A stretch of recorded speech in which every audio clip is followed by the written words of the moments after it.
and welcome to another episode of LARPshire. I'm Abby, and today we are joined by Cl3ver and Madi from Cl3ver. Hello. Hello. And we are going to be talking about their experience as first-time LARPers.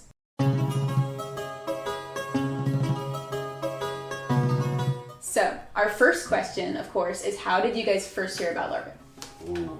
You're older than me, so you go first. Wow, throwing the age right out the front. Significant. Honestly, it wasn't the best. Wow. And it's not a small difference either. You know what? I don't know why I'm here. I've been picked on. So the answer, it isn't a great one. It's that, in a bad way too, the lightning bolts meme that kind of went through. Because like, lightning bolts. And a lot of people kind of tore that up. Like now, I can totally see how much fun that dude's having. But like, at the time, it was very much like, well, these dorks LARPing. You know what I mean? Yeah. Like it. So it was in a negative context. Yeah, I mean. Like making fun of LARPers. I feel like most of the things that are now really kind of more in vogue and you're more free to do was that way, at least while I was growing up, where it was like D&D even. I love D&D. Like, it's one of my favorite things in the world to do. But that was like the nerdiest thing you could possibly do. The last bastion of nerddom. The last bastion of nerddom. Yeah. People don't realize D&D is just the entry drug, and LARP is so like the hard stuff. It's true, though. Oh, wow. I've got a weird addiction all the time. I think for me, I never really had, like, I knew vaguely of its existence. There was no particular introduction except when I started seeing videos on YouTube of people explaining, like, their experience with LARP, which is why we ended up making the one we did, because I was like, this is what got me into it. I want to get other people into it. We have to tell our story. The Empire videos. Yeah, the Empire videos by Sherlock Holmes. Yeah. So what made you guys settle on the first LARP that you attended? So actually, it was like the perfect storm. So it was Reckoning, which we've talked about on our channel a bunch of times, and that's where I met these lovely people. We watched the Empire LARP videos, like, a lot. And they're very story-driven, and these big, epic kind of moments happen, and it's kind of hard to find those type of things in the States, it seems. Yeah, we looked for a while to try and find one that was, like, able to be reached without too much of an investment, because we'd never been to one before. Right. That was also still, like, more roleplay focused, because that was where our main interest was. Yeah, so that one just kind of ticked all the boxes. It was... And you almost left me behind. I know, I regret. You'll Every day not actually leaving you behind. We'll never live it down. So then, when you had decided what LARP you're going to, and you got to that LARP, what was the first moment where you felt like, oh, I'm really LARPing right now? So we started from like a roleplay perspective with D&D and stuff like that. So we never really had this big gap between us and our characters. There was definitely this beginning first few hours where it was kind of like feeling it out of how we were going to play our characters and also who our characters were to us. I think probably the escapades with the hand. I was going to say that. Was like, once we actually had something to do and it wasn't just awkwardly like trying to talk to people, then suddenly we were our characters, and I like specifically that moment of like going up to you, and I was like, "We need to get the hand." You're like, "This hand?" I'm like, "You're magical." Like that was like a moment where it was just like, we are now our characters, and we were from then on to the point that it felt weird whenever anyone broke character around us. Yeah, we were like, "What magic weird language are you speaking?" Okay.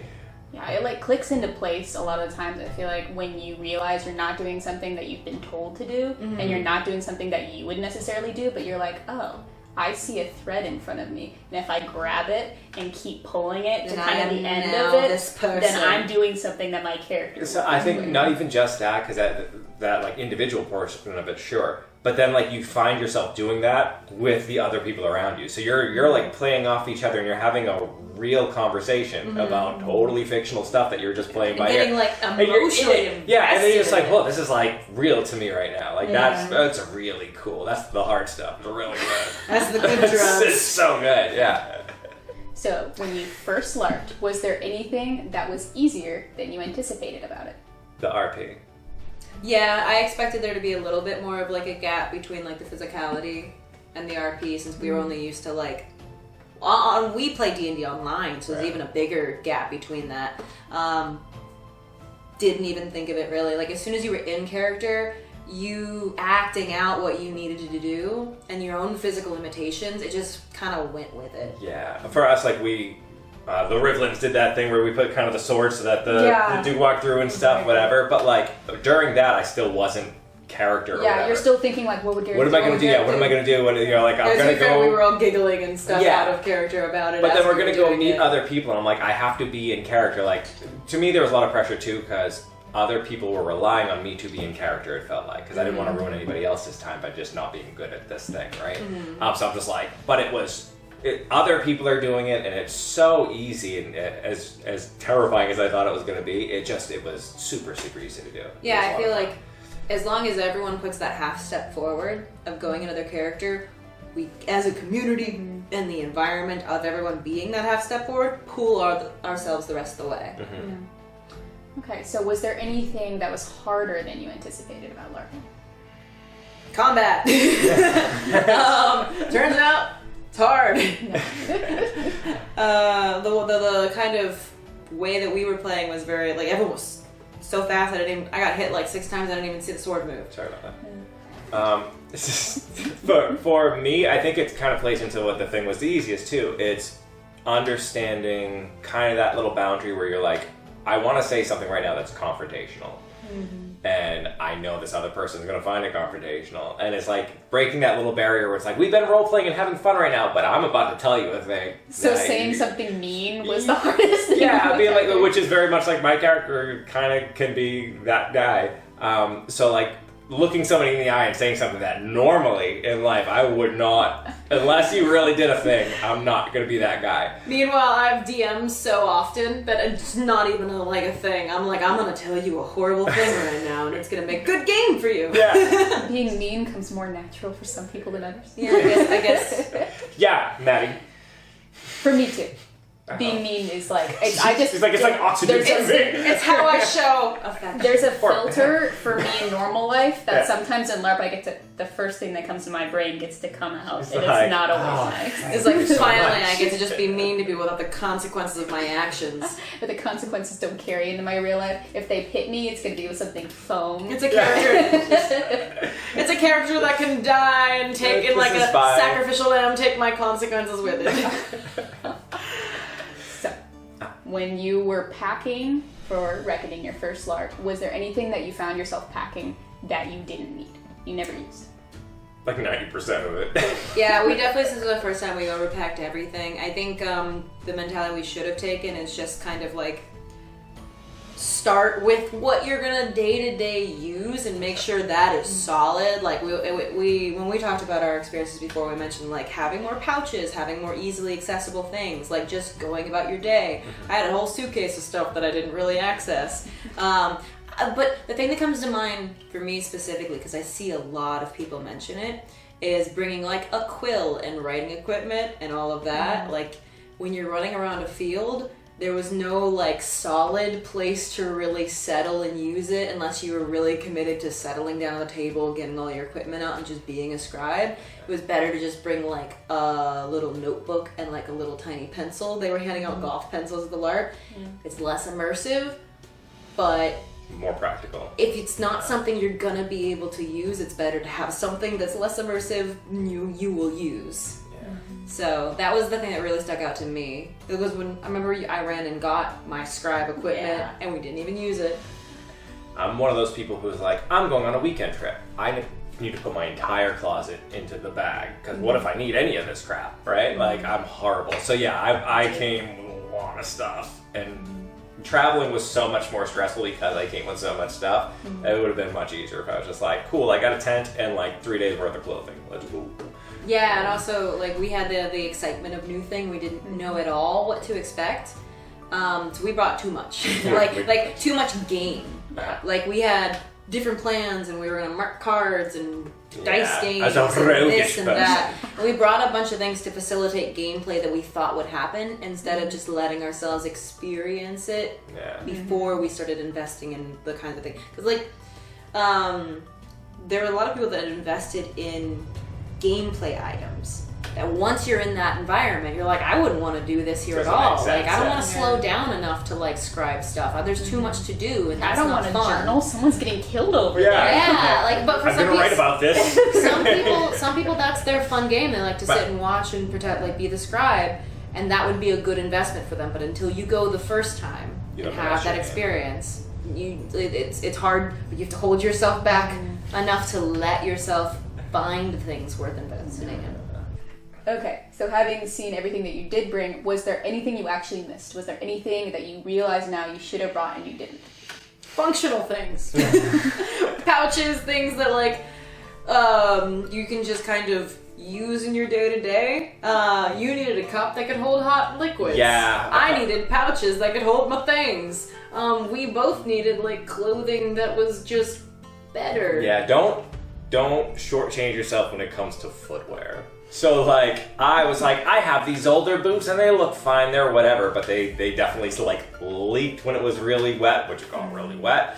And I also bought, just because I didn't know if the costume would look right, and I'm like, in the dark it doesn't matter. I had these really cheap, awful like Halloween pirate boots. Which or ended whatever. up being better than your Those were the jam. Like, when it rained, they still got completely wet. They were uncomfortable, but like, better than my regular boots that were past their and prime then anyways. my elf shoes, like the front ripped off, like the first day, they just exploded throughout the entire event. In the last battle, the soles ripped completely off, and I felt like I was running around little like little cloth shoes. Yeah. We could have taken all of the things we spent, all the money we spent And bought on the like footwear. the dice cups and Yeah. all these things that we didn't know we were going to use, and invested in good footwear. Yeah, going back, that would be the first thing I'd buy. And then the leftover money, I'd be like, now I'll buy like a cool pouch or any cloak or like a shirt or something. Like, you have good footwear, you can fake all the rest of the crap. Yeah, thing to hold water. I had to make last minute. I went to the store and I got these. We wanted to be plastic because we were gonna be like fighting and stuff. We didn't fall on it and break. So I went to the store and I got these barbecue bottles that were made by whiskey companies. They look like whiskey bottles, but they're plastic. And I emptied them with barbecue sauce, boiled water and stuff. They still kind of taste like barbecue They sauce. did. It was kind of good, I'm not gonna lie. And then I barbecue flavored water. It's a Rivlin delicacy. Delicious. But then I spent like the night before my 5 a.m. flight to Reckoning, just like hot gluing like twine and burlap on it and like cutting a cork in half to like put on either sides of the screw on top so it looks like it's corked. Oh, that's clever. Yeah. Came out really good too. No, we still have them. We still use them. They were They're slick. good. We lost one of the tops for the battle when I was rolling around. It was so sad.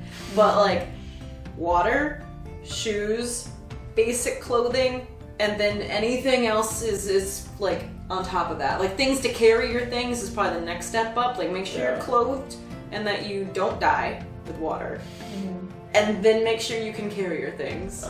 So, when you went to this LARP, what was the one thing that you found surprised you most about LARPing? I'm gonna go back to the how easy it was to RP. For me, like that was the thing I was stressing out the most when I was going. I'm like, cool, I know I can pull off like an outfit and kind of just be a background character if I needed to be, right? But like actually being there were some times where we're very much in the thick of it, making story, and that was just way easier than I thought it was gonna be. That was great. I think for me it was kind of how varied that people's experience could be. Like there were some people that their entire game was just playing, like running a bazaar or playing games on the tables, like the different like card games and everything that they brought. And then some people were like knee deep in political intrigue and running around and doing things. Some people all they wanted to do was fight in the competitions. And there was no, like, one was better than the other, one was how the game was supposed to be played. It was just everyone found their own game. And at times it almost felt kind of like a disconnect of just kind of like, oh god, the world's ending! I'm playing cards. I'm in way over my head and they're playing Go Fish. But it was just, I think it was more so just me being new to that environment, so everything felt overwhelming. But then as I got used to it, it was like the world just kind of felt real-ish, and there was no matter what kind of mood or what you enjoyed, there was always something to do. I do like how that vibe is very much like this world. Huge, awful, earth-changing events. Like people are just like, that was crazy. do you want to go play some cards? That was pretty funny. So, was there any specific moment or memory you can remember that kind of sealed the deal for you? Like, I want to do this again. For me, it was after Kramer, living in Activism, check him out, got his throat slit. And like that whole thing, like I chased somebody in the night and we had this big epic fight scene, and then it turned to like, who's really the bad guy here? And that whole thing was I got so completely lost in it. Like from the get, I see someone running, I'm like, he just hurt someone, and running after him. From then on, like I was the character. And then it was such a roller coaster that by the time I was finally to the point where like I got to myself again, it was like, oh, that was really great. I was super sold. It's so intense that I've made the light strobe. My passion is so strong. I guess what sealed the deal for me wasn't necessarily any of the bigger moments that we had, the roleplay ones. It was actually the fake Rivlin lunch. Yeah. It was like the first moment in the game that I felt like the most like useful and in the scene and just contributing and connecting with people. Everything else, like, it was just big story and all this, and that was the first time I felt just like centered and like I was really in it and contributing. That was so clutch. We were so hungry. I probably would have gotten heat exhaustion if they weren't for those like apples. I was just munching on. Yeah, I got apples. Someone else that donated like clementines, and we had strawberries in the beginning, and then the bars of Cliff. The bars of Cliff. The trail of Nature Valley. I thought it was funny though because we came with that and we had like fresh fruit or whatever, and then we just became the fruit people. So any extra fruit from other meals, we would just end up in our tent. Like at first they'd give them to us, and then eventually I opened the tent and there'd be like bananas and apples just strewn about. Like people just threw them in. Yeah, because we had fruit for basically every meal they gave us fruit, and a lot of people didn't eat them. So I guess they were like, oh, these people will redistribute the fruit. So it was just like. We did. Yeah, it worked, but it was weird. Alright, so having summarized your experience of first-time LARPing, are there any prospective LARPs that are kind of like a dream event that you're hoping to go to down the line? Well, I heard you're holding something in a month or two. I would love to. I've heard so many great things about like the story of you guys as LARPs that I would love to show up for one of those. Come to a LARPshire run event. Yeah, if that would you be fun. have me. We would. She's a pain, so I'd I can't guarantee I You won't just have to be a promise pain. not to get into trouble.